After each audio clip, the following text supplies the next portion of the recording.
out to about right here, well, actually about right there, and then I'll have 1.5 or 2 inch overhang. Yeah, so that's the plan on every joist all the way down. So that's 62 pieces of angle iron that I'm going to be sticking on there. So anyways, yeah, so it'll have a 2 inch overhang past the angle iron. So the wall itself is going to be 3.5 inches, or standard 2x4 on there. So it'll be overhanging by 3.5 to, yeah, so 1.5 inches. It'll be on the angle iron, putting the weight down.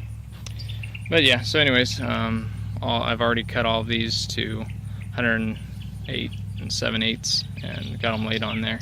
And then I'm just pre-drilling, well, not really pre-drilling, I'm just sticking all my screws in over here on this table before I stick them up. So I've already marked off on all of the 2x4s where my studs go. And yeah, and then I'm just taking all my screws and just putting them down, 2 on each one. So yep, that's what's going down right now. Alright, so you might already be wondering, what in the world, you're hanging over the edge. Probably not a good idea to do that. Rule of thumb, if you're going to cantilever a floor like this, is you do not want to exceed the width of the board as far as your distance from the supported edge.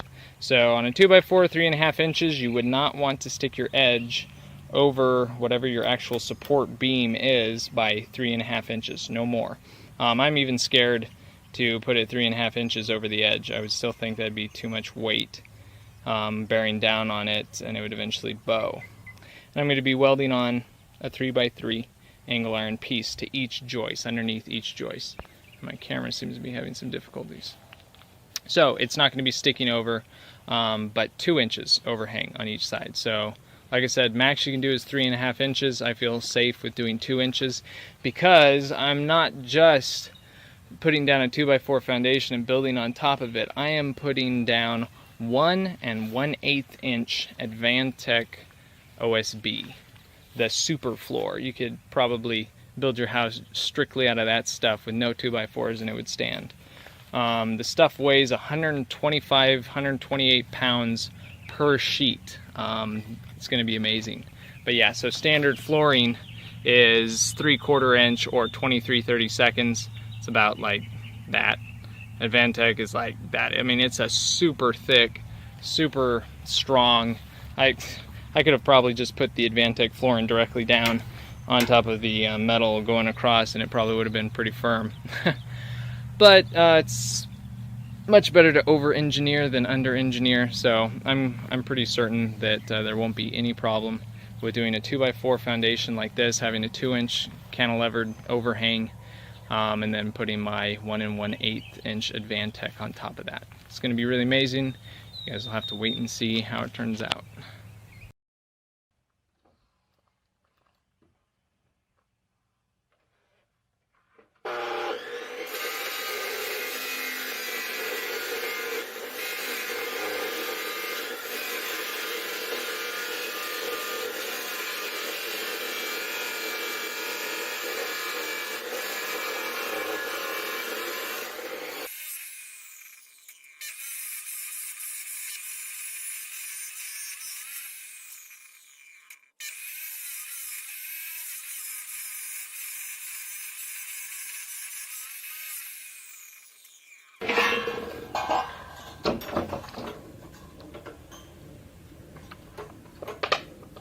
Taking 3 inch by 3 inch by 3/16 inch angle iron, and I'm cutting it up into 62 chunks to put under all of my joists that are going to be sticking over the edge of the trailer.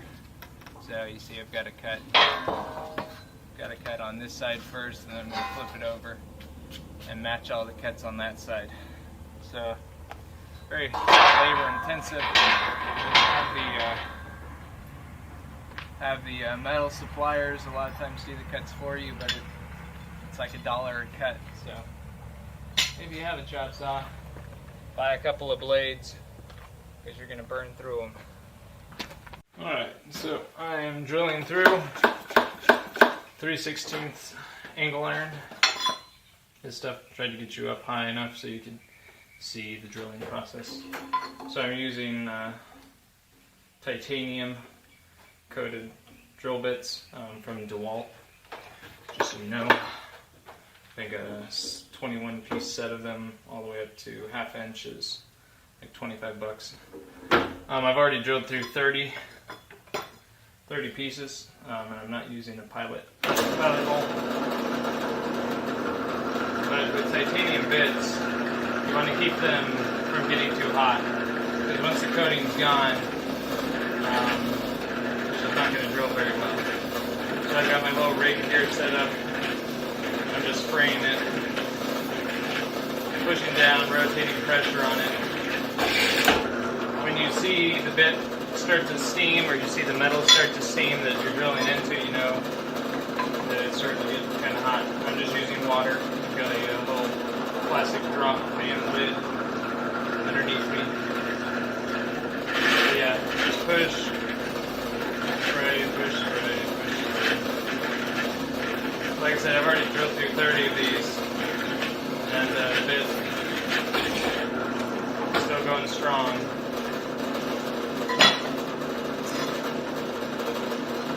The cobalt and the black oxide could handle higher heat than the titanium, but if you're using a drill press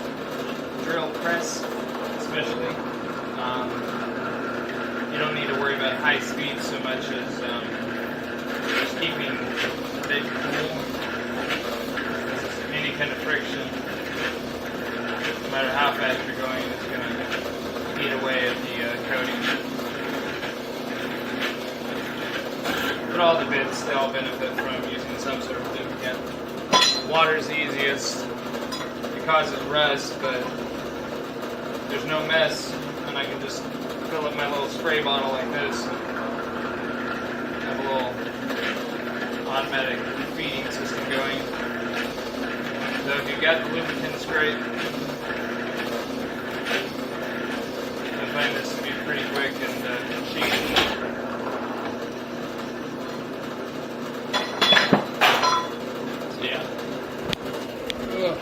All those down there have already been drilled. Just drying out.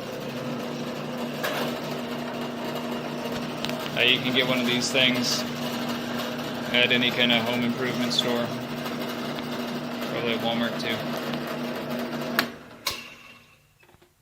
Out here with the birds this morning and welding onto the side of the trailer the supports so that I can go over the edge. So you can see my 3x3 by 3/16 inch angle iron. I have never welded before in my life. I'm actually MIG welding right now.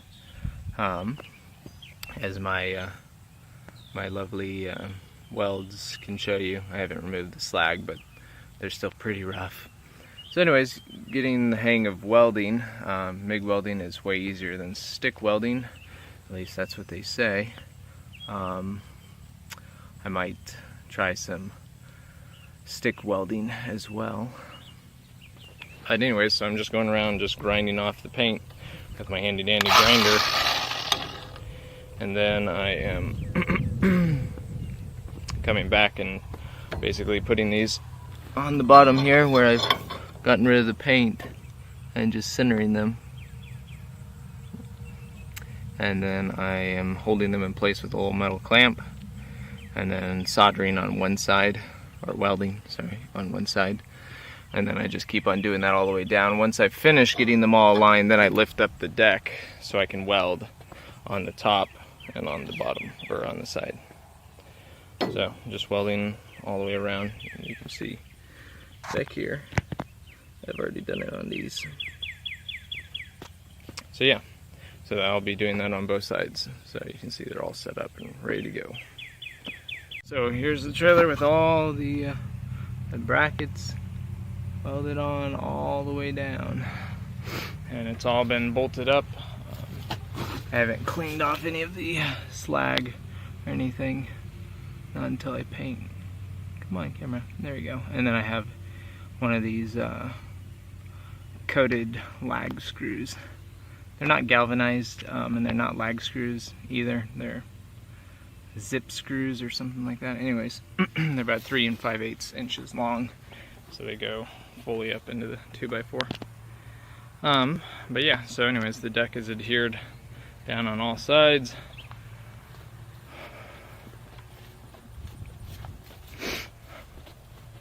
And then down here at the end, I've still got my clamp.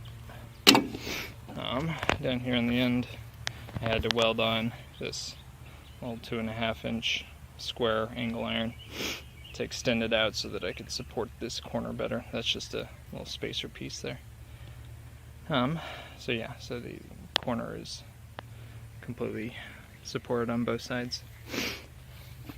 But yeah, so now what I have to do is I have to go now and make sure that all of my joists are all 16 inches on center all the way down.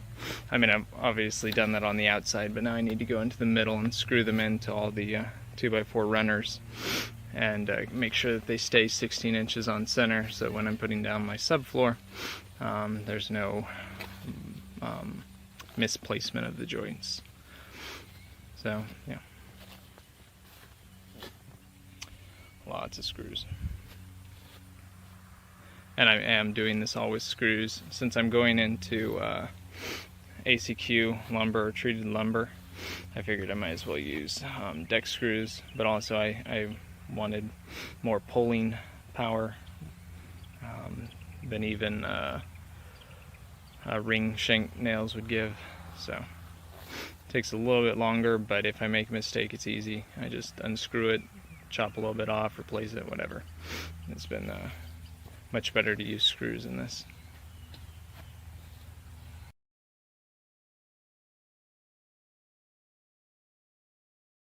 Out here with the birds this morning. This is a 40-foot gooseneck, and we are building the biggest honkin' tiny house I have ever seen.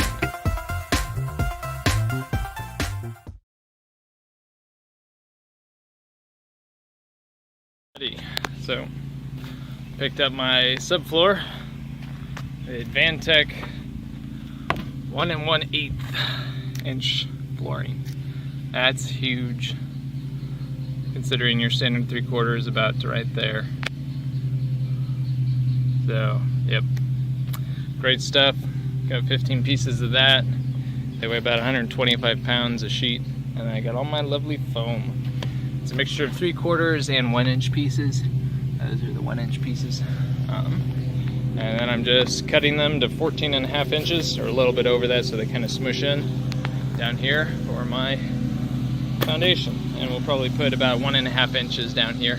In Texas, the climate really doesn't get too cold in the winter, so this is a nice wind and thermal block. And then there'll be a little bit of an airspace between that and the subfloor. And so we're gonna put down, I think what we're gonna do is we're gonna put down these panels on the insulation. Then we're gonna spray foam around inside the border, all along the edge, and then stick another panel on top, kind of sandwiching it in place. And then the spray foam will kind of just seal all the edges. So that's the plan. I'm gonna be doing that along all of this. So yep, ready to get going. On top of the deck, putting down the polystyrene foam. It's pretty easy. All I'm doing to get a nice uniform layer across here, because this is just going on the runners, is I'm just using a 2x2 stick. 2x4 would work as well. I'm just putting it in and lowering one corner in first, and then just walking on it and just stepping down, and then it's nice and flat across there, and then I just go to the next one and do the same. So yeah, one corner goes in first, and then step on the opposite side. But I cut these a little bit wider than 14.5 inches, just so that they'd stick a little bit better and close off the gap. You can see there's no gap in between there, so just a little bit more air tightness. Just don't cut it too much wider, or else you're not going to be able to fit your panels down in there.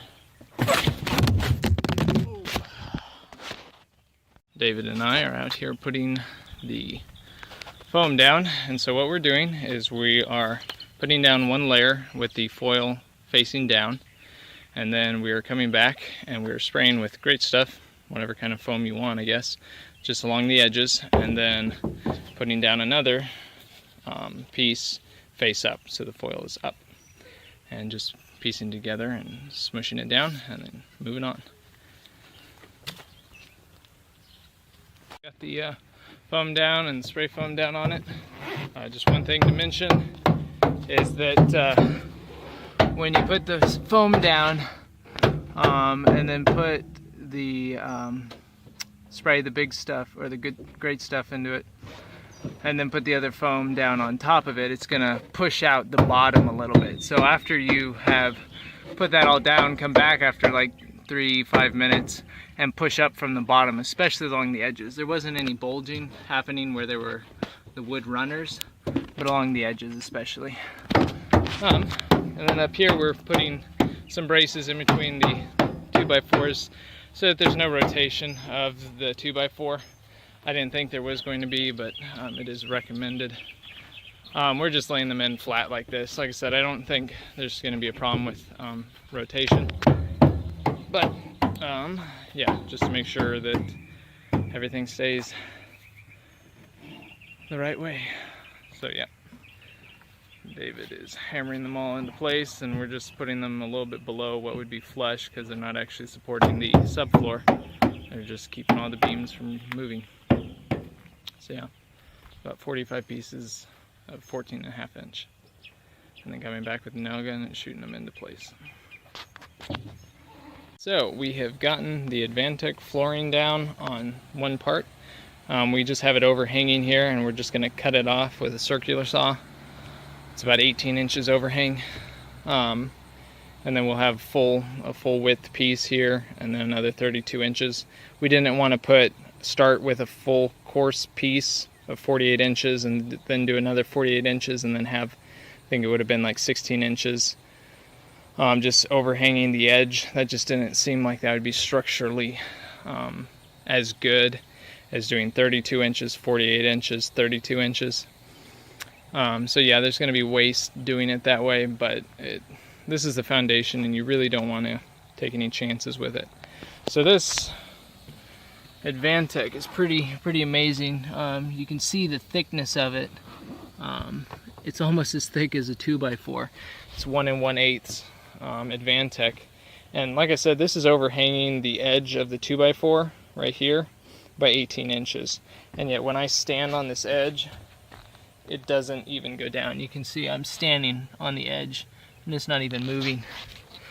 You can see, you can see that's how far it's overhanging the edge, and even with my weight up here, this stuff doesn't budge. Also, I wanted to give a little demonstration because wood likes to suck up water. That's what wood does. That's what it was made to do. But when you pour this water on here, if you can see that, it just all beads up. It's not even being absorbed. This is amazing.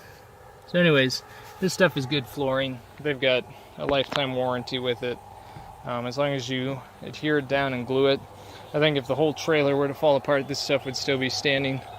So yeah, this is 1 1/8, so it is thicker than the 3/4 or the 23/32, but it's worth it. I think these were $40 a piece for this.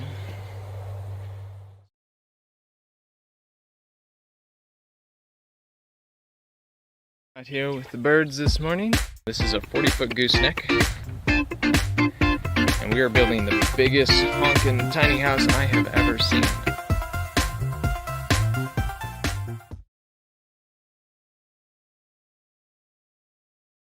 Leveling a trailer.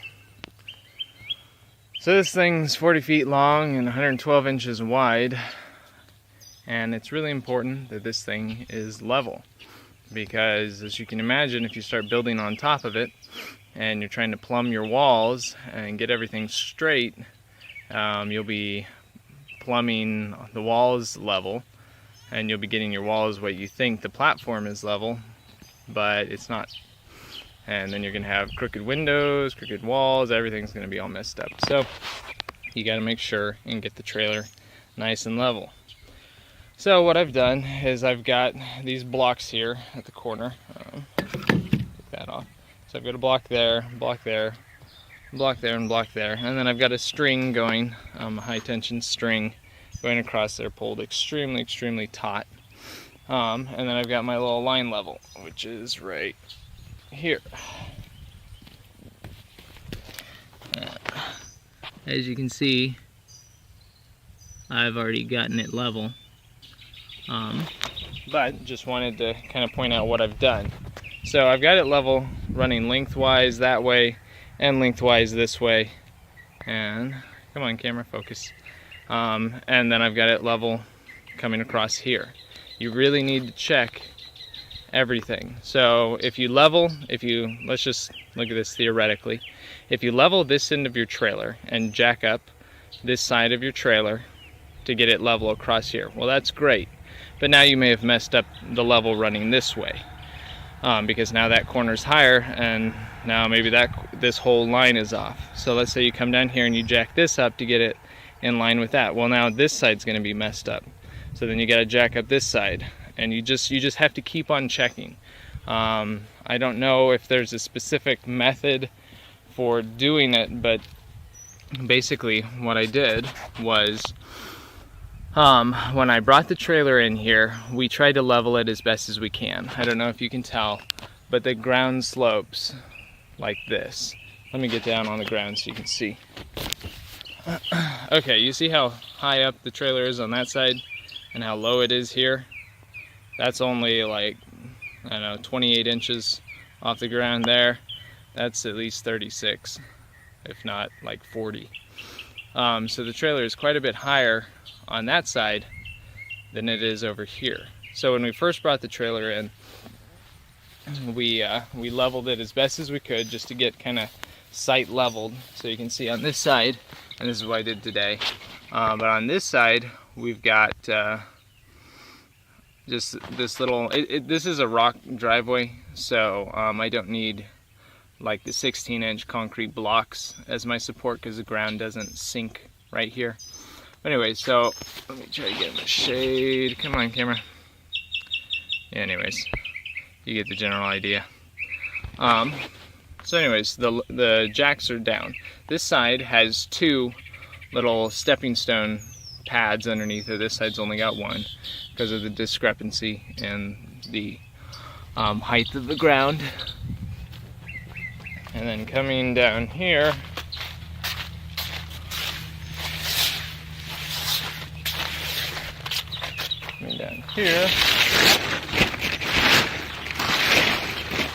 underneath the trailer, I've got it blocked up down here because I need to jack this up. But we got it as level as we could on the end down there. But then once I had it sitting here, then I started jacking up this end. So I've got a block there, and then you can't see it, but on the other side of these tires, about another 8 feet down, is another block. You can just barely see it over there. Anyways, so I've got those blocks there, leveling it out, raising up this end higher so that it'll be level with the front. Because that's one thing, is it's hard to drop a side down lower. It's easier to raise a side up than it is to drop it, because things can only go down so far unless you start digging holes. Alright, so this is all I'm using to level it. Open this up down here. All I'm using is a 20-ton bottle jack, a low-profile bottle jack from Harbor Freight. That's what I'm using to level it. I don't have two of them, just one. Two might make it easier, but I doubt it. It's been pretty simple. I just set it up on a concrete pad. Normally I'd have a block there, but that one, and you can see I don't have it in between this span here jacking up on this, because that plate would just bend right up. I've got it right on a metal support piece that's directly connected to this 12-inch I-beam. So yeah, I've got a support there, and so all I'm doing is, for those of you that haven't used these, you just tighten up the little whatever bolt down there, whatever you want to call it, and then you just start jacking. And you can see I can raise this up. Alright, you can see that's raised up. I'm going to let it down. To let it down, you just twist this to the left counterclockwise. It's just like a standard floor jack or car jack. So anyways, so you can watch. So once I place my shims under there, what I'm thinking would be level, I let it go.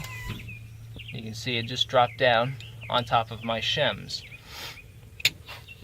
And so one thing, just really quickly to mention, is like, wow, that's not a lot of support. No, it's not. But if you look, I've got this shim directly underneath here, and also my shim is spanning these. You cannot, like if I were to have this shim under here running this way on this concrete block, it would just crack it in half because there's nothing bearing the weight between here. But since I have this shim bridging these two supports, just think of it like a standard structure house, it's not going to crack this middle piece and, you know, fall down. And then this is a standard cinder block down here. Also, this cinder block has holes in it, you know, just a standard cinder block. And so you see I've got it turned upright like this. I don't have it laying down like that. It's stronger, these blocks are stronger when you have this flipped vertically like this. This is okay like that because, like I said, I've got it spanning two of these joints. So I've got pressure running down this membrane and this one. Anyways, just figured I'd mention that. But wherever you see, like, I mean, this is a big steel I-beam. It's got good supports. Same on the other side. There's two of these running down the length of the trailer. That's good support, but this stuff still bends. You can't span this kind of a distance and not have slight bending. And it's not really even so much. Well, yeah, I mean it's just bending just slightly. So you've got to support it. Because what I found was I leveled this corner and I leveled that corner and I got it pretty much level here, but I noticed right here in the middle my floor is down just a tiny bit. When I say bending, I don't mean it's like bending a ton, but the I-beam had dropped maybe 1/4 of an inch. Yeah, probably about 1/4 of an inch from the height of this side and that side. I mean, you know, it's a 12-inch I-beam and everything, but I'm also going to be building a house on top of this thing. So it's just a good idea to block up and support underneath, you know, a span like that. And once this house gets set, wherever it's going to eventually be set, we'll block it up there as well. But yeah, so anyways, so here's my line level going across here, and you've got to make sure that you get the string extremely tight, because it'll sag over this distance. What you can also do is you can do smaller distances, and you could put a block right here, and that was the same height, and you could just do half the distance. All I did was I just went around and I made sure that everything was the correct height from the deck, and adjusted the string as necessary and got my level. And then my 6-foot level here, I got this one from Harbor's Freight as well. I went through 10 of their levels before I found one that was actually truly level. So be careful. If you buy from Harbor Freight, make sure that you're checking all their products out, especially their squares and levels. So anyways, so I go around with this level, and I just see that everything is level. Now this side is slightly off level, is kind of necessary.